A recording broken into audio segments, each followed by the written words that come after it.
Folks, Republican Representative Jacketless Jackass Jim Jordan tried to blame the rise of authoritarianism on President Biden. Well, watch Democratic Representative Adam Schiff school him.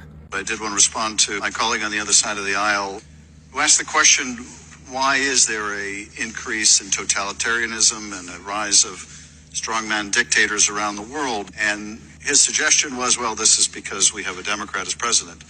But I will remind my colleague, it wasn't a Democrat as president who was exchanging love letters with Kim Jong-un. It wasn't a Democrat as president that thought that we ought to cozy up to a North Korean totalitarian regime and described correspondence with the supreme leader of that country as beautiful and wonderful. That wasn't a Democratic president. Nor was it a Democratic president that cozied up to the Kremlin dictator, that stood in Helsinki side by side with the Kremlin dictator and said that he trusted the Russian dictator more than his own intelligence agencies. It wasn't a Democratic president that sought at every stage to undermine NATO, to berate NATO, to weaken NATO, the most incredible gift we could give to totalitarian regimes around the world.